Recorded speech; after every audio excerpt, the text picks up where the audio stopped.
The thing is that as much as I love the concept and the practice of bringing God into all of our situations and in our life, there are literal things that I need for you to help me navigate through.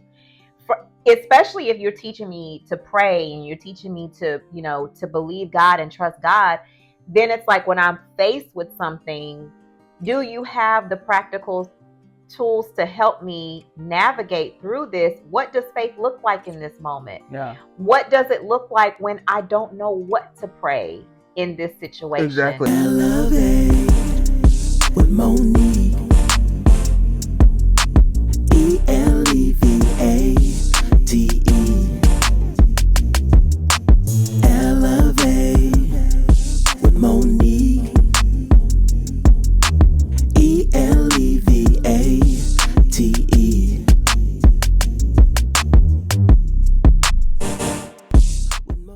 Welcome back to another episode. I invited her today because we are talking about, and we've been talking about, this whole inner child healing and connection. And I believe that what Elisa does in her professional life, also as an entrepreneur, kind of intertwines with the whole narrative of why it's so important for us to do our inner work in order to show up in the world and our community as just better versions of ourselves.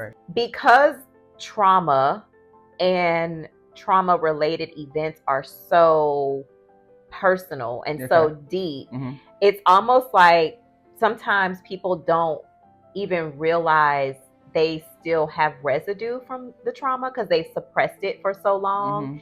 And so it really like makes my heart break when I am talking to a woman, or I don't even have to talk to her. I can just watch the way in which maybe she's moving, interacting with other people, interacting with herself, the things that she's saying. And it's very evident that there's still some trauma there. It may not be a lot, and it may not, like you said, it may not be severe, but it's enough to it's like I want to shake them and be like, girl, like, this is not normal. Excuse me, this is not only is this not normal, but there's more for you than living out in this trauma influenced world or life. You know what I'm saying? Yeah. And I'm pretty sure, like, well, it might be a little bit different for you though, because people actually come to you with it might be that their ankle hurts, but really it's a heart posture. There we go, and you hit it right on the head. Is people come with surface things because they feel like, oh, like I'm just coming, I'm just feeling like I just want to do better in life. I'm feeling like I'm not doing as good as I want to. Like simple things. But people really don't even know what, like they hear the word trauma, but they think extreme. Like, oh, well, I've never been raped. I've never been abused. Or they don't even know that some of the things are considered abuse. Right. Like stonewalling is a form of abuse. Right. And people don't really know that, oh, okay, I'm in a toxic abusive relationship, or, just things because it's normal for them. You know what I'm saying? And so I think it's like people come for soft things and they realize how layered the things are. Right.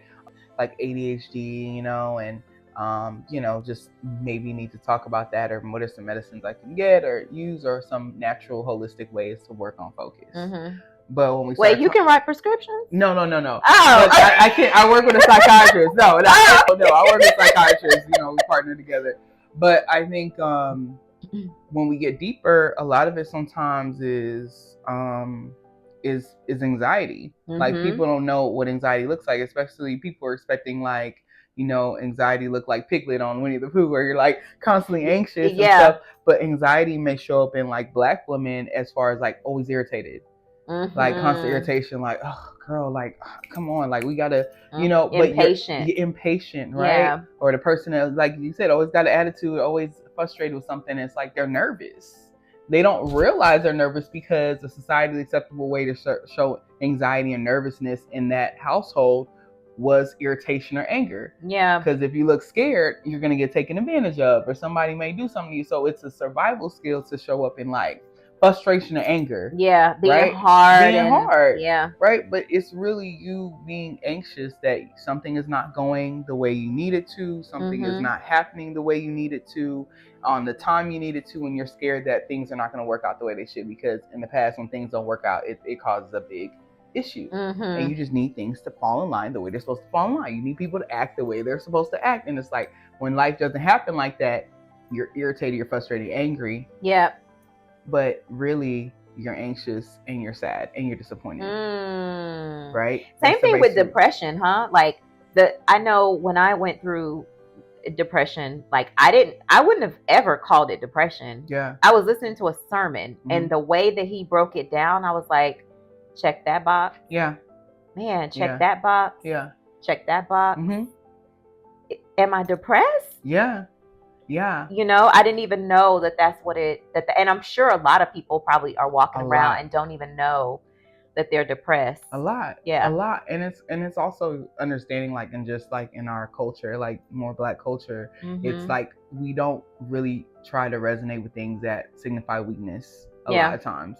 Right? So depression is like, girl, we don't have time to be depressed. Like, you got to get up, or, you know, you have things around you where you shouldn't be depressed. So it's like you're constantly psyching yourself out of like relating to that. And sometimes we don't even know the definition outside of like, oh, you look sad and you want to be in bed for 10 days. Yeah. But if it could be like, I'm a high functioning depressed person, that means I can still go to work. I could still like go and maybe even have a bite to eat with a friend, still take care of the kids, because again, I'm very practiced and programmed.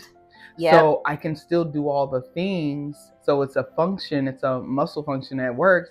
But I'm telling you, I'm tired. I'm telling you, I'm frustrated. I'm telling you, I'm over it. Yeah. Right? And internally, right? And that's what I'm feeling. But I feel like I have to do these things. But it's taking everything out of me to do it.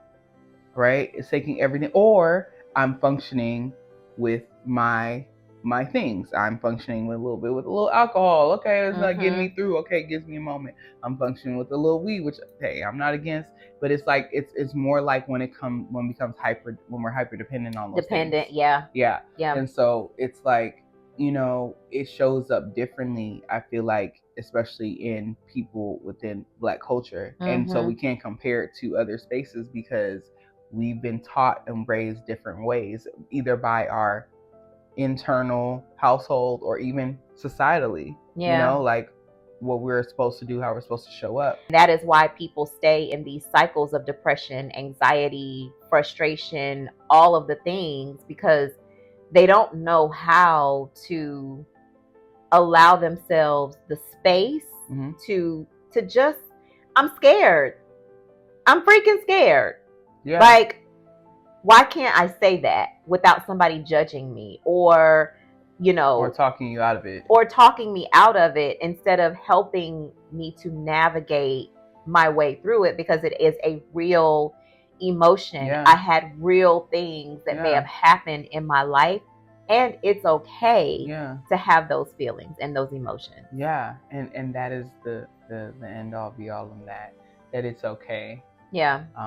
Because the thing is we're not always going to stay in those spaces, but I think just sometimes being validated, and being our space being held for us in that moment can allow us to just feel like, oh, okay, you know, before we try to talk people out. Because sometimes people don't allow people to just be present in the emotion because it's uncomfortable.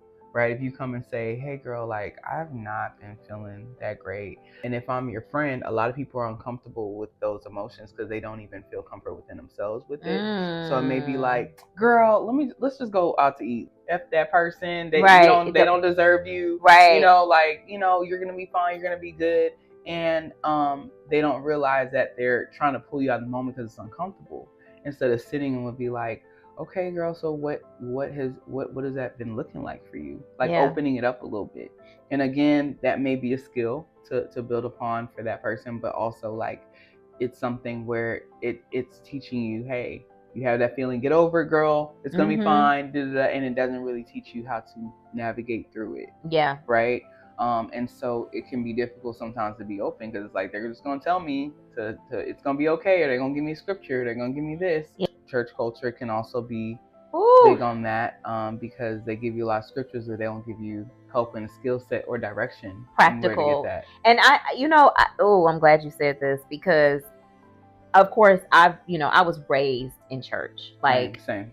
From as long as I could ever remember, on the weekends, we went to church. Yeah.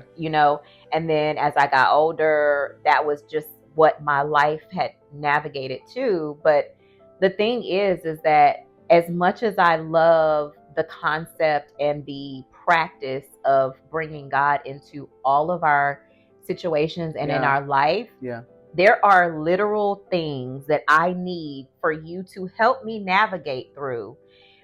Especially if you're teaching me to pray and you're teaching me to, to believe God and trust God, then it's like when I'm faced with something, do you have the practical tools to help me navigate through this? What does faith look like in this moment? Yeah. What does it look like when I don't know what to pray in this situation? Exactly. And I think that that's where a lot of the gaps are, and why people have kind of turned away from running to the church for help, like mental help and emotional help, because it's not been historically taught in a way that people can go home and actually put this into practice for themselves. Yeah.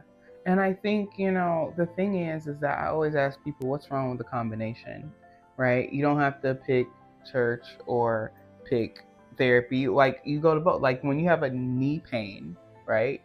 You pray about it. You go to church, but you also go to the doctor that has the special tools to help you look inside your knee. Oh, you tore your ACL. Okay, cool. Like, we're gonna either do a little PT and wear a brace, or we're gonna do surgery. Yeah. Right. And then it's like, okay, cool. Like, and then you still keep going to church, but you also consult with your doctor too. Your pastor is not specialized in knee pain. Yeah. Right. He specialized in how to pray for it from a spiritual, but you're all the things. You're not just spirit, you are also flesh. And we have to speak to the flesh and the blood because it's still there and it still gets anxious. Like, your spirit can be good, but like your flesh is still showing up in these other areas. So we have to tend to it. Right. Yep. And so I think that's what I really try to talk to people, especially because I grew up in the church, and culturally, my family, African culture, like, take it to Jesus. And I'm like, well, I have, but I'm not sure about, the other things that I need in this space, Yeah. So it's like, okay, cool. Like, I believe in the power of having like a spiritual base, because that provides hope, it provides faith, it provides some kind of structure and dedication, but also like, go to a therapist, go to a coach, go to someone that can help you blend. And like, how phenomenal is it when you can blend things, not only for your spirit,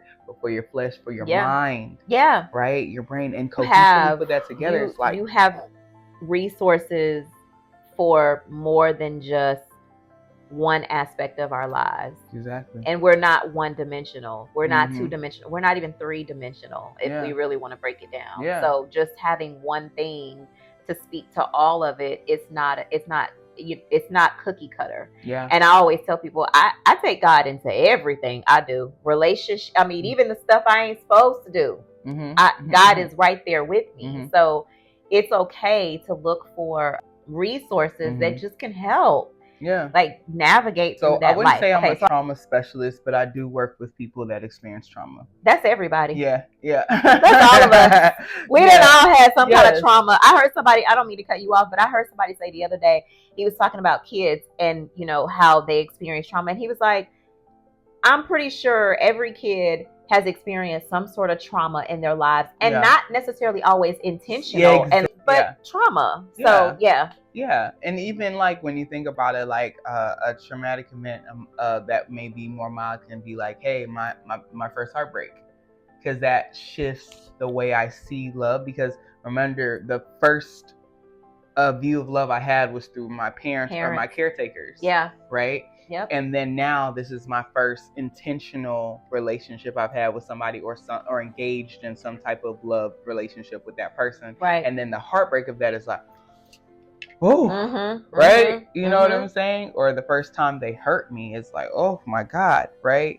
And it could be jarring because I've never experienced it on a personal level, or I have maybe with my parents or my caretaker, but it's more like direct this time. Yeah. You know, and so like that can even be like considered a mild trauma, and then you go into like, you know, the more severe ones, you know, the Tyler Perry drama, you know, where it's abuse, it's rape, it's like, you know, being at gunpoint, like those kind of things, like, you know what I'm saying? Pretty extreme. Yes. That's how I like to call it Tyler Perry drama, because it's like the girl. I like that. Yeah, because sometimes I'll be like, Tyler, like, this really happened in your life. No shade, but Tyler would have a girl walk out the door, get beat up, then get raped, get punched in the face, and then have $2 in the bank account, ready to rob a bank. Like, it's like, yo, like, it's like, Tyler, really? Yeah. This is the first 30 minutes of my blood pressure on my Apple Watch is going off. Like, girl, calm down. It's fine. AKA, what was it? This last movie with Taraji? Straw. Yo, Tyler, I had to go to therapy after that. I feel like we all need to go to therapy after Tyler traumatized. Navigate. Okay, so I have another question for you. Yeah. How does your world and my world merge? Like what we do? Because sometimes people think when we're talking about both, right? Sometimes people think I just need a therapist or I just need a life coach. But there are times where you actually might need both. Because they're very different in their work. Yeah, well, what I can say, and then maybe like listing of things, and then you can list some things of coaching, and you can combine it. So with therapy, you're more coming up with tools and skills that can help you through some of the things you went through, like, you know, the trauma parts. It's helping you with specific relationship issues and patterns, right? It's helping you uncover those things about identity and patterns, to help you understand programming and all the things that are helping you or maybe hindering you from getting to your goals, or, you know, dealing with the anxiety of the thing. So I think the diagnosis part and getting to the psychoanalysis, like, you know, where you're having assessments done for, you know, specific things on depression, on anxiety, on, you know, some of the other things like, you know, bipolar, borderline, you know, those kind of things, and really understanding the root of, you know, what is happening and what's going on fundamentally. Because if I may go to a coach may not diagnose me or know what's going on. They're helping me dealing with the patterns as well, right? And some executive functioning. But if there's an underlying thing happening, this is where therapists or therapy can be helpful in understanding. So then you can take that to your coach and say, hey, this is what I'm working with. Like, I have been diagnosed with ADHD, right? I have been diagnosed with this. This is what the things I'm dealing with. What can you help me with regarding this when it comes to like my executive functioning, or, you know, working on my patterns a little bit? And they may have different gifts. And I feel like I said, I use everybody. If you need a coach, if you need therapy, why not? Why, if there's the ability and the resources to do both, why not? Because there always is going to be something you get from both, you know, and then have your faith-based things, or your, you know, just things that can help you. I feel like if you can utilize all the tools, why not? My thought process is a little bit flipped in that if someone is working with a therapist and a coach, they may start off with the therapist because the therapist is kind of unlocking some of those ground up foundational things that have been going on and showing up. And then they bring that information to a place like Elect Elevation, where it's a sacred, safe space for you to hone in on the work that the therapist has kind of, you know, helped you to uncover and realize where you are. I feel like they work in tandem in that way. I actually started out with a therapist, and the therapist was like the person that made me say, oh, I didn't even know that was a part of like my lineage, my history, my bloodline. And then as I started to get more curious about that, I then started looking for ways to go deeper in who I actually was, like to the core of myself. And that was where the, you know, and I will say also that my very first life coach, we didn't start there. We started from like the stuff that I was dealing with on a day-to-day basis. Like I was broke. I was, frustrated. I wanted to I knew there was something more for me. Okay. For me, that wasn't like the therapy stuff. The therapy stuff at first was just kind of its own separate thing. Yeah. But I started to learn that the stuff that I'm learning over here is why I'm broke. Is why I'm speaking these words. It's why I'm doing these things. Yeah. So now let me go a little bit deeper and see, what do I need to shake up over here? Yeah. What do I need to pull up from the roots? Yeah. And start to focus on and pay attention to. So it was backwards for me, but I feel like both of those outlets can give people an opportunity to really just recreate the narrative of their lives. Yeah. As opposed to just saying, well, this is the card that I was dealt and this is just what my life is. It's like, no, it doesn't have to be that way. You can totally change the trajectory of your life. What would you close us out with? What I would close out with is, it is possible to live the life that you want to live. And I don't think that always means it's like something radically happening in the moment. Sometimes it just looks like taking one step towards it, that day, like something that makes you feel good, really leaning into like you are allowed to feel good about something. You're allowed to feel good. You don't have to wait till something you accomplished that day, or like, did you get all the work you need to get done? Now you get this. It's like sometimes you're just allowed to feel good and be okay. Yeah. Right. And then the second thing is like, don't take it personal. I think that is I think that's such a profound thing. It's so layered, and I don't want to go into too much detail, but realizing like a lot of times things are not personal. When people are reactive to you, when things are happening the way they're happening, it's just, if you start to reframe it as, what am I supposed to be learning from this? And how am I going to use this to continue to elevate me in my growth in my journey? Yeah. Right? Whether it's somebody that came into your life is no longer in your life, whether it's like the disagreement you got into with a stranger, things like that, recognizing that a lot of it, their reaction to things are not personal. Everybody's on their journey trying to make the best decisions they feel like they're trying to make for their life. And a lot of time, if you can just go into feeling like, what am I supposed to learn from this, and how this is going to help me for something that I pray for on my journey, it helps you relieve yourself of things feeling so personal. And when you don't feel like things are so personal, your life opens up so much more. Yeah. Miguel Ruiz, the 4 Agreements, he talks a lot about like not taking things personal, which that was a struggle for me for a really long time. But for everybody, for sure. I'm working through it. Practice. Yes, it's a constant. Yeah. Even today, it's still a constant practice. But I want to say thank you all so much for joining. Thank you, friend, for sharing the stage with me. And if you have questions, if you want to, share your journey, share parts of where you might be, and, you need help on what's next, do not hesitate to reach out.